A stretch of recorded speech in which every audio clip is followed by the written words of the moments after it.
Flawedcast, episode number 57. We have a long road ahead. Do not pray for an easy life. Pray for the strength to endure a difficult one. Bruce Lee. Flawedcast. Flawedcast. Get in the arena. America.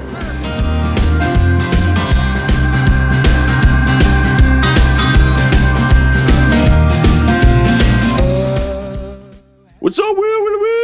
Good morning, Jason. And What up, fellas?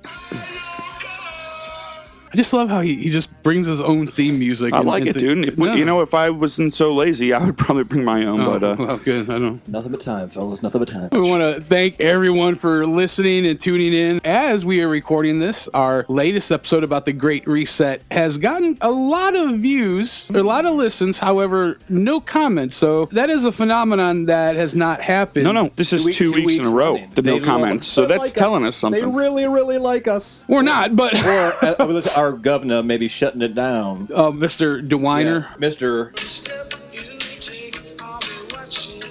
Jesus, Joseph. As we call him. Mr. I'll be watching you, DeWine. Coming to a restaurant. By the way, more and more of his little recruits are out there, so mind your P's and Q's. Yeah, he won't be the one showing up. It's going to be his little... Minions. Yeah. The Dominions. Get it? Dominions. DeWine. I get it. Yes. But don't jank. Like Dominion, the voting machine Dominion. The fraudulent You're not Venezuelan. Just a pretty face, Jay. See how this all goes together? Now that is a conspiracy theory. Yeah, that's even far-fetched for me. Reckless speculation. They do that on the sports show I listen to. Well, anyway, I'm happy to live in my conspiracy theory Conspiracy land. Although I did see a meme that was funny where it showed Thanksgiving 2020 and it had this guy like in a deep diver suit. It said normal person. It said conspiracy theorist. A bunch of people. Family around the... There's a family eating the bird. My brother, he posted that on his Facebook page. Yeah, holy smokes, all the people that got just their knickers all up in a twitch. But it is great to see all this. Like, It warms the bowels of my darkened heart. it's not just the conspiracy theory one you just said with the suit compared to everyone sitting around, but it's a whole bunch of things right now. Yeah. What is normal, the new normal, right? And I love how remember how mad I got about new normal when it first came out? I went off about it. The new normal is completely what everyone would be against and hate 18 months ago, right? Yeah. Like, no way, no possible way. You're a freak. You're a conspiracy theorist. You're a whatever, loser, whatever. And that's how everyone's living now. Yeah, now if you don't roll into the grocery store with your Deadpool mask covering your face, they think something's wrong with you. Or you're sitting at Thanksgiving dinner and someone says, those people. Yeah, those people. I respond to them this way, I say. Yes, Satan. Oh, I'm sorry, sir. You sounded like someone else. Yeah, it's really absolutely insane. The whole world done gone crazy. It's like the whole world's cut their tallywhackers off and throw them out the window. I try and think, like, what if Wyatt Earp was alive today and just, like, walking him, like, trying to reason and work through all the madness of, like, the look on his face, he'd have that, like, sad cowboy look. Wyatt Earp movie with Kevin Costner. Yeah. I love when he comes back and he walks in the bar and everyone's fighting and everything. And he takes shotgun and he's like, shoots, goes, the name's Earp. It stops now. We need that really really bad. We need a little bit of that. My name's Trump. It stops now. Oh, it's stopping. 4 more, please. Hey, guys, it's how many days past the election? Bill, I know you got a counter. What is it? Yeah, my last count was 53. Yeah. And we're still in this, baby. Hanging by a thread, but we're still in this. What I'm feeling is there is a strategy that was put together way before right now by Donald Trump. And this strategy is playing out. This is why you see and hear very little from the president right now. Jason, you can attest to this probably better than Bill and I because you are a businessman. That's your mindset. That's the genius of St. Trump, as Bill would call him. He saw, like on a football field, you have to see so many plays ahead. I guarantee you, all this stuff that we've been talking about, Trump and his team of geniuses around him. Real male genius.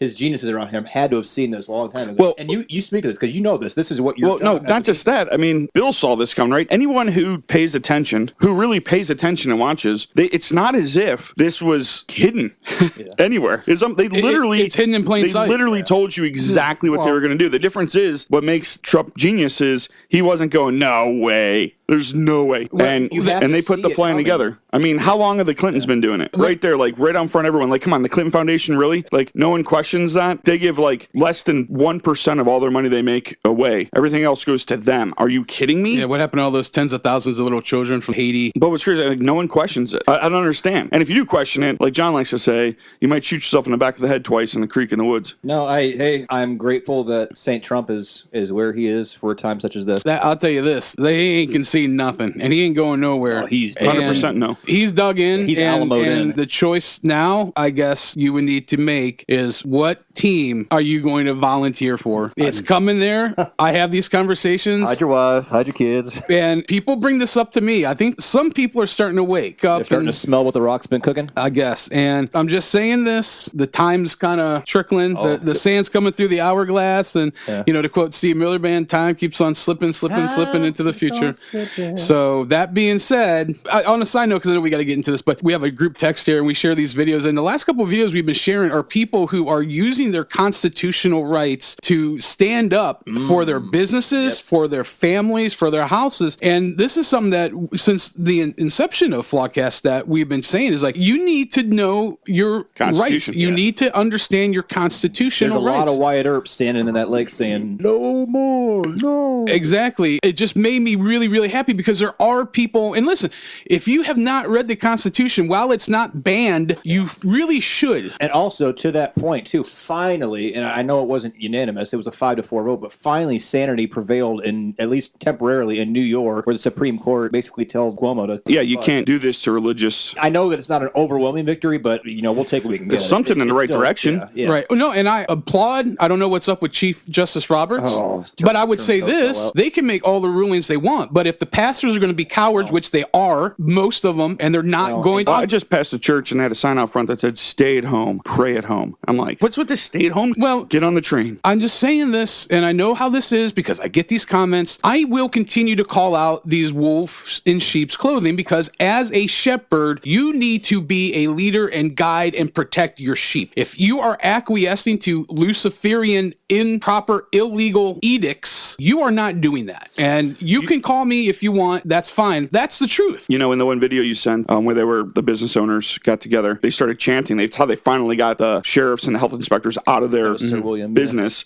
Was by chanting. And the one chant that they said that I've heard it a million times, but it just rung home for me is, we will not comply. We will not comply. Because, and they kept saying, show me the law. Show me the law. Yeah. Because the sheriff actually said, it's the law. He goes, no, it's not. It's not the law. That's exactly it. And then he said, you don't have a right to be here. He goes, I have a right to be here. No, you don't, because you're a sheriff. You don't have the right to come onto my property without a warrant. You don't. Yeah. We have laws that protect us, folks. They didn't watch Where in the World is Carmen Sandiego as children because they don't understand that first you have to have the warrant. That's exactly it. But it's so... And if you give in, by the way, it's kind of like the vampire thing. If you say okay and you surrender, you surrender your rights. Don't surrender your rights. And that's what these people did. They refused to surrender their rights. Well, my hat's off to those patriots. And absolutely. I encourage people, whether you're clergy, whether you're a business owner, whether you're a private citizen, to continue that in the American tradition of knowing and using your protected rights. And as we will do always and continue to do always, the Pledge of Allegiance. Right hand. Left heart. Yes. And I pledge allegiance to the flag of the United States of America and to the republic for which it stands, one nation, under God, indivisible, with liberty and justice for all. Please make sure you share. We are currently everywhere that you can listen to podcasts, Apple, Spotify. We are on YouTube. Make sure you hit the bell when you subscribe. Flawedcast, CLE, Flawedcast, Flawed Inc. We are currently on all social media platforms, including Facebook, Twitter, Instagram, Parler, Gab, going really strong on Parler and Gab. Thanks to everyone out there that's finding us. Please continue to share this. We are so thankful. And with that being said, More God. It makes me sad because I just feel like they're already changing the Pledge of Allegiance. They're taking God out of it. They're trying to change our Constitution. They're trying to change our country. And I feel like we're breaking a law almost by saying the Pledge of Allegiance. And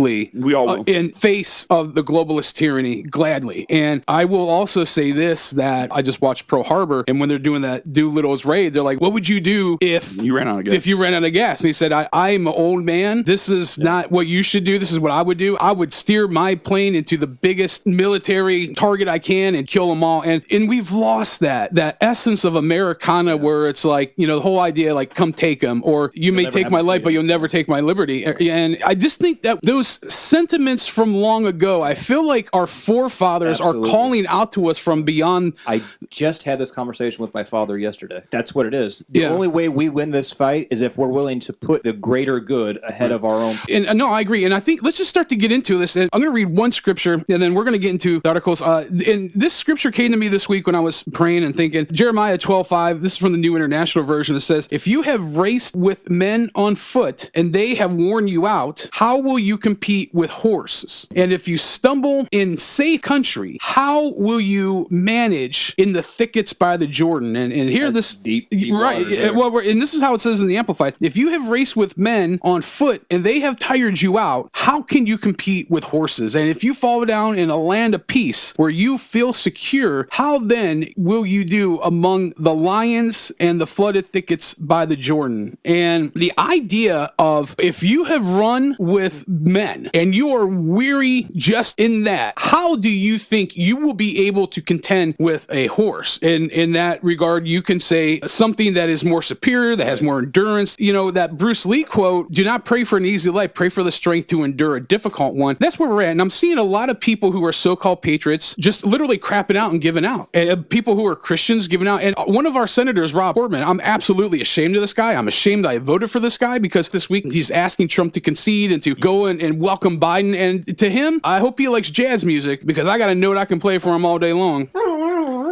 Exactly. But where we're at right now, if you're listening to this, this calls for patient endurance of the saints. This calls for us patriots to harness that grit, to dig down deep and to say, you may take my life, but you will never take my freedom, to quote Braveheart, which we do a lot. And I know how that sounds. Like, in even some of the conversations over the holiday, just talking to different people, I understand that to say it, I would trade my very life, my very being for the sake of preserving such a wonderful experiment in government, in civility. It's such an obtuse foreign thought to most people. And we've been blessed to live in a country of very easy living. It's not by accident, folks. No, not at all. Well, like we like to say, freedom isn't free. Yeah, it fought and paid for by the blood of our patriots. No, I understand, but Warning! Warning! Go down for the city! Sound off. Yeah. the easier and easier it gets. What I mean by that is there have been things put in place by certain people to make us more, we say easy, I think dependent, make us more and more dependent upon our government. And in turn, who wants to give that away? You know, and that's what they do. And that's exactly what they freaking do. Go all the way back in time. That's what they do. That's what all the kings did. That's what all the lords did. They make you dependent upon them so that they can completely control you. The main reason history is so important is because it is nothing but secular, does nothing but repeat itself. If we don't stand up, if we don't fight not only against this absolute horrendous tyranny of theft of this election, if this goes, don't even bother voting anymore, because what that basically says is whomever they want to be in place, they will put in place no matter. Listen, does anybody believe that Joe Biden got more votes than Barack Obama?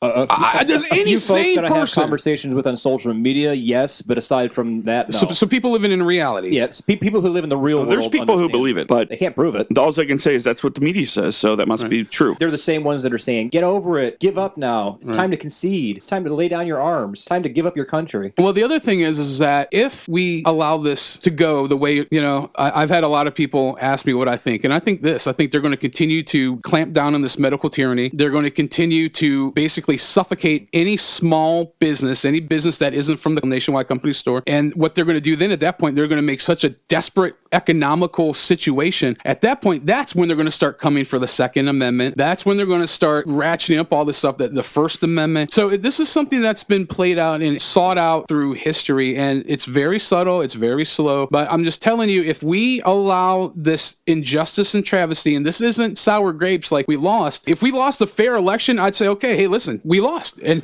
be a man about it. We got our butts handed to us. Exactly. This is But what this isn't you what- could call the tipping point. If we allow this to happen and play out, as you said, Bill, this is the tipping point. And once something tips over that tipping point, it's, as you would say, you can't put the shit back on the horse. You know, a tipping point means that it goes viral, if you will. It's just everywhere. There's no Well, you've gone over that stopping proverbial waterfall that we talk about, and you can't. And businesses try to figure out how to get to that tipping point for their businesses all the time, right? You know, like it's when a trend comes in, right? Trends come in, and where did that trend start? Of like going back to a shoe that hasn't been worn in 40 years, right? And all of a sudden everyone's wearing those shoes again. Well, how did that happen? Somewhere, somehow it hit a tipping point. There's a book out there called The Tipping Point, by the way. It's very good. But that's kind of where we're at. We're at the tipping Speaking point. of books, there's another book that I'm waiting for. Is there any updates on the book front, Sir William? I'm waiting to hear back from the globalist conglomerate Amazon, which have bought every single self-publishing. A big box store is standing in the way of you, an author, living out your. I know. Hard to believe that would happen. It creases me. Folks, the mom and pops are suffering. We need to support your local business. Yeah, and they are the backbone of America. They are. Yeah, indeed. think about it. That's why they're targeting them so hard. Well, that just changes where we're going to breakfast this morning. I concur with that, actually. Nonetheless, I want Johnny to read this next article because I actually found this and I thought, oh my God, this is perfect for John. Because I'm a Star Wars dork. What we're going to do is I'm going to give you this and we're going to give you some things that are legitimately happening. And we're just going to try to lay this out like we do. Like, hello, folks, this is where we're at. We're not making this up. This isn't conjecture. This isn't hubris. This isn't just me going on a tangent. So, Johnson. I almost feel like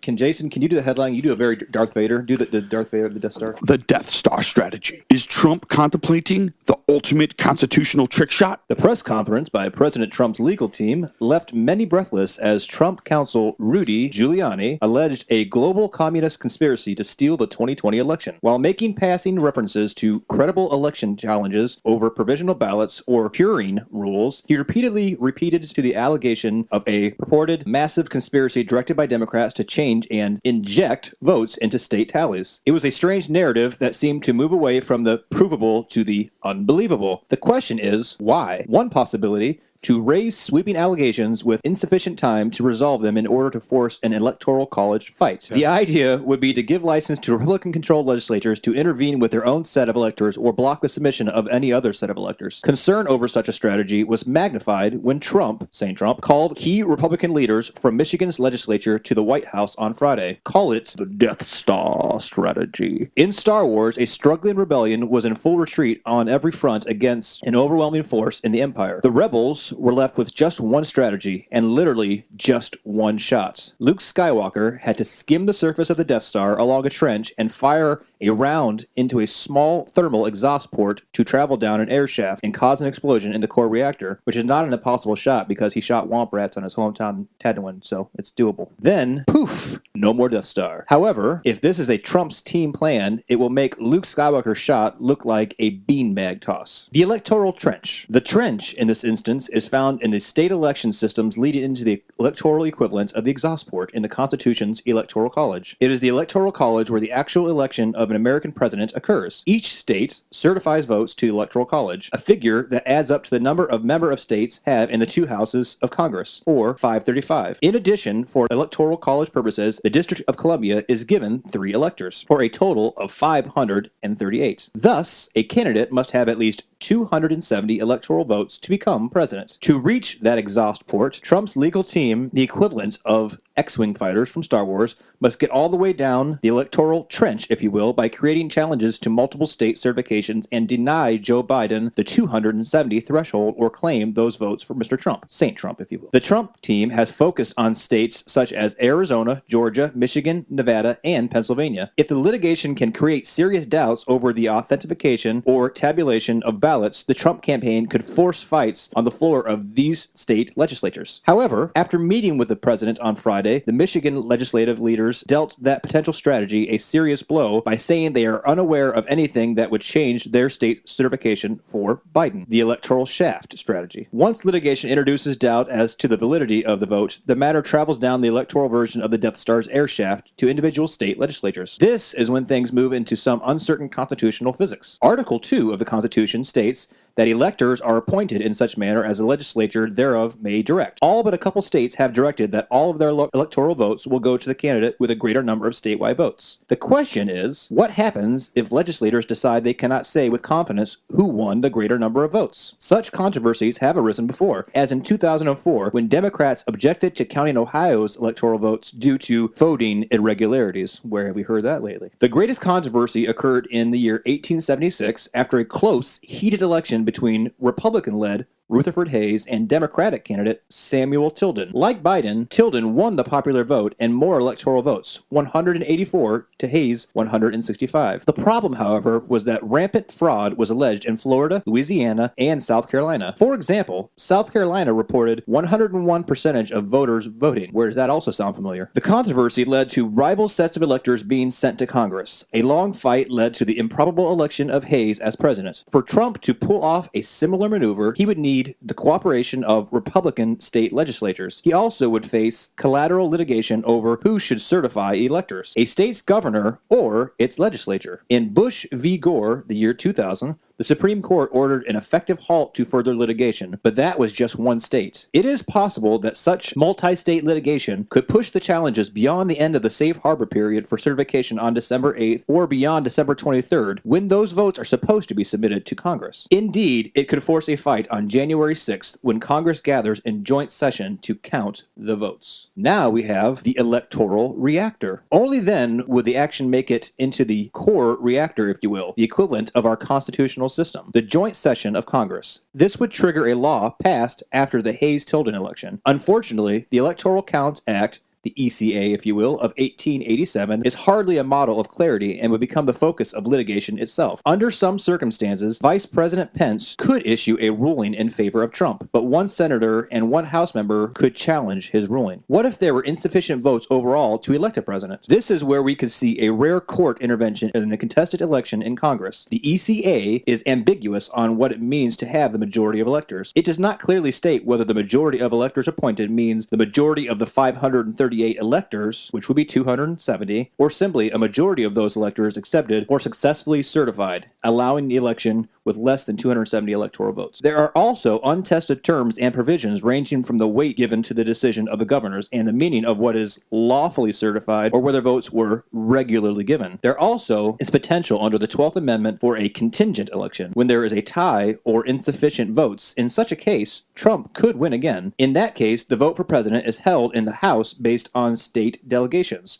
not individual members. Republicans likely will control a majority of state delegations in the House despite having fewer seats overall. As well, the Senate, where Pence could be reelected. Again, that is quite a long shot. A bit more than Luke Skywalker's boast that he could sing it because he used to bullseye womp rats in my T-16 back home. It is enough to make an Ewok weep. All one can say, to paraphrase Han Solo's parting words before the heading out for the Death Star is, "May the Force and the ECA be with you." So it was a little lengthy, but I think it really describes kind of where we're at. And I love the analogy of Star Wars. I think not only is that right up John's alley, but it also, I think it speaks to a lot of people, the gravity of the situation. But nonetheless, I just think it's important for us to realize where we're at. It talks a lot about the constitutionality of everything. And just, we need to be really pragmatic and aware of where we're at. So there's that.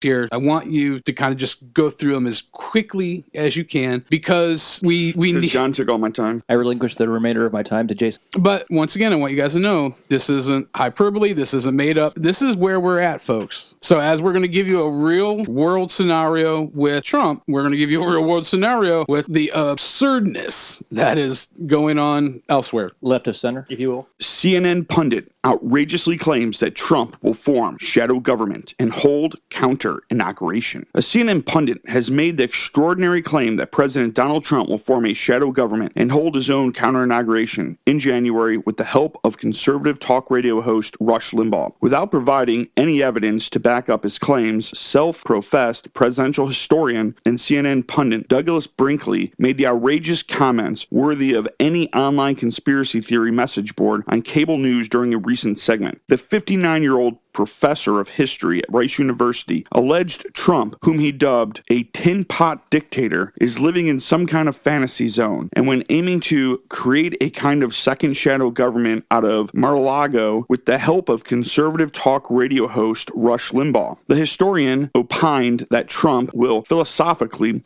and emotionally refuse to believe that he lost, adding that he doesn't think Trump will attend Biden's inauguration and will instead be petulant and pout, and might even hold a counter-inauguration event. Commentators online couldn't help but draw parallels between Brinkley's claims and what many have insinuated about former U.S. President Barack Obama and failed presidential candidate Hillary Clinton throughout Trump's presidency. You know what's scary about this? What's scary about this? If this follows the same path that the Biden supporters will just do that, or those folks have gone, that means that this is what they're getting ready to do. Yes. Because that's what Alinsky says, right? And that's what they do. They come out and what do they do with the Russian collusion hoax? It's called predictive programming. That's right. Once again, they just laid out exactly what they're going to do. Not what Trump's going to do, but what they're going to do. Exactly. That's why it's important to look at what they are saying. Once again, predictive programming, so it's already planted in the back of your head, right? So anyway, go ahead. All right.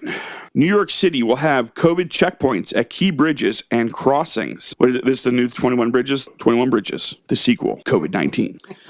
All right. New York City will have COVID checkpoints at key bridges and crossings. Bloomberg. New York City will have vehicle checkpoints at key bridges and crossings and will strictly enforce the travel quarantines. Sheriff Joseph Fucito said the sheriff's office will conduct spot checks when out-of-state buses drop riders off at the curb. Test and tracing teams will be on the ground to direct individuals to testing sites and provide education on quarantine, Fucito says. You only quarantine people who are ill. You don't quarantine people who are healthy. So I think this is kind of a predictive programming thing, but it's completely unconstitutional that they're just going to randomly stop people coming on a state. It's important to know these things. I'm sorry. I was just going to say that the thing that pops in my head is the last time we did something like this, because I know exactly where this is going, is when we took Japanese Americans in World War II and put them in Safe camps. Yeah, it's you guys, people. This is not okay. That was not okay then. It was not okay what Hitler did. It's not okay to segregate our country for any reason, and that's all this is. PA, or Pennsylvania, bans alcohol sales on Thanksgiving Eve due to COVID-19. So, based on that headline, not only does COVID work faster between 10 p.m. and 5 a.m., it's also more deadly if you drink. Holy shit. Real men of genius. Real men of genius. Pennsylvania bans alcohol sales on Thanksgiving Eve due to COVID-19. Harrisburg, Pennsylvania. Pennsylvania bars and restaurants will be restricted from selling alcohol on what is generally one of the most popular drinking nights of the year. The alcohol sales ban, which will be in place across the state, starts at 5 p.m. on November 25th and will end the next morning. The Thanksgiving Eve bar ban, aimed to prevent people from congregating in large crowds, is one of several new coronavirus mitigation measures announced Monday in Pennsylvania. According to state officials, all sales or dispensing of alcoholic beverages for on-site consumption at businesses in the retail food services industry, including bars, restaurants, and private catered events, must end at 5 p.m. on November 25th. Indoor dining may continue, but takeout is encouraged. All large events and gatherings are now reduced until further notice, the governor's office announced Monday. So, Challenge flag on the floor. Well, I was just going to say, not only is it just absolute stupidity, but where it says they're prohibiting people gathering, that is a absolute violation of your First Amendment right. 100%. And this is what's crazy. Loading. Once again, just like I was saying before I read the whole article, you can still go out to eat. You just can't drink when you go out to eat. Like, what the How does that? I mean, same thing, right? 10 p.m. to 5 a.m. We'll stop COVID. 95% of people are asleep anyway, but, you know, let's limit people out then. I mean, give me a break. I mean, folks, how stupid? How can you not read stuff? How can you not see stuff like this and just be like, what are you talking about? I don't know. I mean, common sense. Common sense. Listen, if you're worried, stay home forever. That's your choice. Period. End of story. Okay? Order your groceries to be delivered. Find a job where you can work from home. 80% of them are that way now. Have your medication delivered. Have your family stand outside your windows and wave to you. Okay? If you want to quarantine yourself, that is your right. This is the United States of America. You should take that right. And if I want to go the hell out and have a drink and meet my friends, that is my right. And I have the same right as everyone else. It is not okay to take my rights away to make you feel safe, okay? Period, end of story. These are my rights. We'll go to the next one. Damn it. That is what you officially call a Santee sound-off. Multiple grocery stores in New Mexico ordered to close by state amid COVID-19. Give me the duct tape, bro. All right, got something for you. Holy shit. Hallelujah! Where's the Tylenol? Multiple grocery stores in New Mexico ordered to close by state amid COVID-19. New Mexico, KRQE. The state has temporarily shut down 11 businesses after workers tested positive for coronavirus. Currently, there are 244 establishments on the watch list. Businesses are subject to a possible 2-week shutdown if they have 4 or more rapid responses. The 11 businesses, 4 of which are Albertsons, are now shut down. By the way, Albertsons, it's a chain of grocery stores local to New Mexico. They're now shut down. They will be closed until December 2nd. According to the current public health order, establishments will have to close for 2 weeks if they have 4 or more rapid responses within the last 14 days. The order states that this applies to retail spaces, places of lodging, food and drink establishments, close contact businesses, and other essential businesses. The closure of 11 businesses comes after the state broke its daily record of new COVID-19 infections Wednesday. Along with the 2,897 new cases reported on Wednesday, there were 26 additional COVID-19 deaths. I wonder how many people died of cancer or heart disease that day. Give me a break. Well, I wonder how many of those people actually... Right. The comorbidity, yeah. On that note, William, you know how I promised I was going to take you to Mabel's one day? Yes. They're closing. The number of cases in Bernalillo County jumped from 615 Tuesday to 993 Wednesday. I know these numbers sound big, folks, but they are not. This is a joke. They're not comparing them to how many people are actually in the counties. Sandoval County also saw a jump from 117 to 179. The current total of positive COVID-19 cases reported in the state is 70,451. Now, what's funny is when they talk about tabulating the COVID cases, are also tabulating the ballots. Well, not just not just tabulating. Even better than that is the people that are saying, dude, Biden won by 10,000 votes. Let's just call it. Just call it, right? That's a lot. Are saying that, right, the 10,000's a lot. Now they're saying that 70,000's like, I don't understand what they're saying. Well, let's just boil this down, okay? So let's look at the progression of what we're reviewing is in regards to Jason's segment. So we have hosts of CNN saying that Trump and Rush Limbaugh, who, by the way, right now is battling with stage 4 cancer. God bless dude, you know it's COVID. Yeah. Sorry about getting COVID, Rush. We know you're covering it up with that cancer bullshit. Who I will say is a patriot. You know, I don't always agree with him, but I do believe that he's a patriot. Well, but he does have a golden microphone. Right. But how, it's just so absurd. But like Jason said, they are predictive programming what they're going to do. They're talking about a false inauguration, a coup, this and this and that. So then we scroll on down to quote unquote, healthy people are being quarantined in New York. They are randomly stopping because of a possibility of a disease with a 99.89% survival rate. Then we boil that down even further to in the state of Pennsylvania that neighbors us, that Governor Wolf has decreed that you cannot buy alcohol because of COVID-19. I can't understand it. But now, boiling it down even further, you cannot go and buy groceries in New Mexico because of COVID-19. Oh, you can buy them. I'm sure Walmart hasn't closed. So a couple things here. First of all, we know that more people congregate at these big box stores than local. But let's say this. When you start closing stores down, that means there's less places to go, but people still need to go. So are we not increasing? Isn't that a bigger risk factor to close businesses down, with essential businesses that people need to go to, so that more people go to one location? I mean, think about that. Men of genius. They talk about spreading out, but what they're doing is just the opposite by these close downs. It's not spreading out. That's hurting everyone too. It's funneling. Right. Yes. Let's call it for what it is. From day one, this man-made virus is all about control. It's all about money killing and power. off. It's about population control. We're killing off our elderly. We're killing off our sick people because those are the ones who are legitimately have to fear for their lives. It's like they read the Buffalo Theory. You guys ever heard that? And that's what they're doing. I get it, and I'm not trying to be insensitive. I know there are legitimate people who will legitimately die from COVID-19, and this is not meant to be disrespectful towards them at all, but there's a larger point, and this is what we're talking about. You know, I get in these conversations, especially with people I do care about, and I know that I am not insensitive, and I'm glad that you brought that up, John. If somebody is legitimately ailing from this, and if somebody is legitimately having a battle with their life because of this, my heart goes out to them. And as it would... Our prayers, yes, everything. As it would somebody battling with the flu or pneumonia or influenza or whatever. However, the difference is we have to come to a point where we can open our eyes and acknowledge the fact that we are being tricked. Not only are we being divided against one another, but we're also, by and large, unless you do studying on your own and you look at multiple sources and start to do some math, none of this adds up. And if you can get away from the narrative, if you can, not virtue signal that you're better than people because, oh, you wear a mask, oh, I don't go out or I don't do that, and that's your prerogative. But when you start virtue signaling about it, that you're holier than thou, that's where we're getting into these larger problems and we lose our freedom. So when I make a statement like, give me liberty or give me death, that means not just against the tyrannical government, that means against this man-made, created... Don't allow this virus to be weaponized any more than it already has.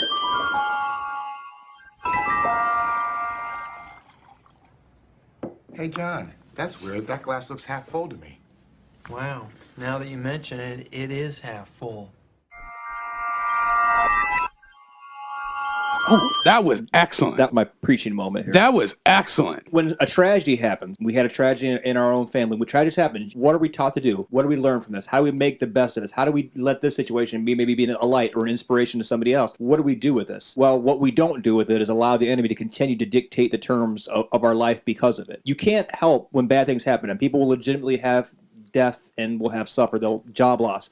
What we can't allow this to happen is to become weaponized any further than it already has. We can't take back the damage that was done. And there is legitimate damage even from COVID. There's legitimate damage. We know people personally who have loved ones who have passed from this, but we cannot allow the enemy to take this and further weaponize it to destroy the rest of our homes, our futures, our families, our fortune, our God-given rights, things that God has bestowed upon us, the graces that God has bestowed upon us. Don't let them be manipulated by this weapon. And that's what's happening. It's pure manipulation. It's brainwashing. It's ridiculous. I'm sorry. It is. I mean, anytime you put something in front of people's faces as much as they're putting these numbers, which I don't believe the numbers anyway, but even if they are true, man, if we put the numbers of cancer in front of you like that, you would be angry as hell that we aren't putting the same effort into curing cancer as we are in curing this. Because let me tell you something, over 700,000 people a year in the United States alone, every year, okay? Not just an outbreak, every year, over 700,000 people die from cancer in the United States alone. There's a problem for you, folks, every year. Well, I would argue even a bigger problem is 1,700 people a day are killed through abortion. Yeah. Okay. Oh. Now you're dancing on some danger. Well, I mean, we're talking about killing people. If we're getting real, folks, let's get real. No. Yeah, I mean, you know. Well, how about mental illness and suicide? Yep. I would think a fair and balanced case that would be presented to us would be, here are some new cases, here are some deaths. This is how many people have killed themselves because of this. This is how many businesses have been lost because of this. Compared to other illnesses. Right. This is where I want to see it compared to other illnesses, not just to it. And this is where we're going to start to redirect this here. This is where we need to begin to use our language in a proper way. COVID isn't closing down grocery stores. No. COVID isn't closing down or removing people's ability to purchase alcohol. COVID isn't quarantining healthy people in different states. The legislation of that state is. The leadership of that place is. This disease, this virus, whatever you want to call it, it is not doing that. We have to begin to change our words. We have to begin to change our understanding and saying, no, you know, for example, Wolf in Pennsylvania, Governor Wolf is saying you cannot purchase alcohol. You know, like Governor DeWine is saying you can't do this, you can't do that. We need to understand that this disease isn't making people lose their businesses. This disease isn't prompting more and more suicide. This disease isn't causing more domestic abuse, more sexual abuse, more alcoholism, more drug abuse. It is the leadership and the legislation of the states that you live in that is doing it. You know what else this disease isn't doing? This disease is not curing heart disease and cancer or the flu, but yet the cases are down, my friends. The death rate is down.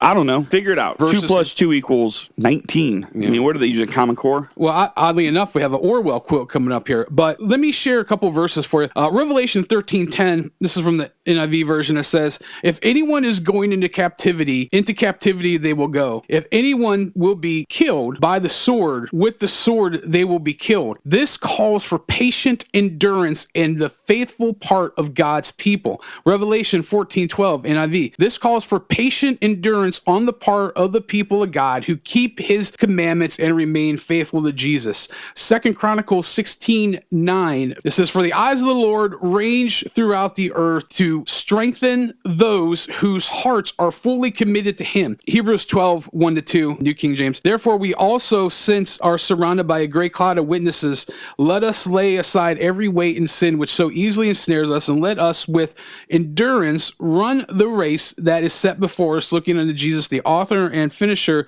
of our faith, who by the joy set before him, who endured the cross, despising the shame, he was set down at the right hand of the throne of God. The Orwell quote is, in a time of universal deceit, telling the truth is a revolutionary act. Yeah. Another quote by a gentleman named Jack Posobiec, it says, and this, take this to heart, patriots, take this to heart, saints. If the situation was hopeless, the propaganda would be unnecessary. Mic drop. You could have furthered that Orwell quote, because the rest of that's pretty deep. Oh, go for it. It says, in a time of deceit, telling the truth is a revolutionary act. The most effective way to destroy people is to deny and obliterate their own understanding of their history. Well, that hasn't happened. No. So what I want to say with this is that if you're hearing this, if you're listening to our voice, if you're understanding and starting to see, or you have been seeing all along what's going on, I want to encourage you to stiffen your spine, to strengthen your resolve, to dig down deep and grab that grip, because my friends, we are in the eye of the storm. And what I'm believing right now is we have a calm, sort of, I think as calm as it's going to get for a minute.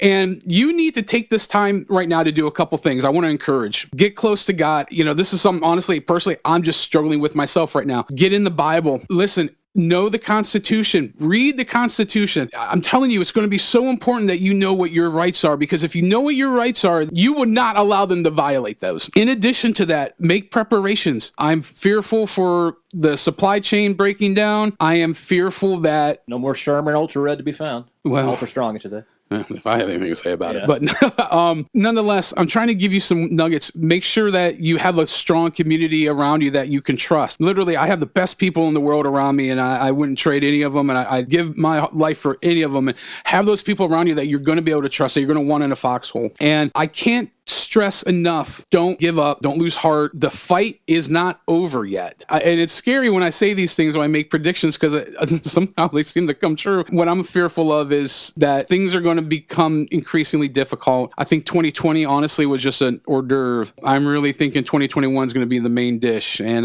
it concerns me. So I don't want to be a prophet of doom. I don't want to be that guy, but I really believe we need to look at the gravity of the situation, and we just need to say, okay, honestly, look in that deep, dark, truthful mirror. This is where I'm at. This is where we are at. This is a reality, because if you keep ignoring it, you keep trying to kick that can down the road, it's just going to end up biting you in the tuchus in the end. To take from history, if we're going biblical on this,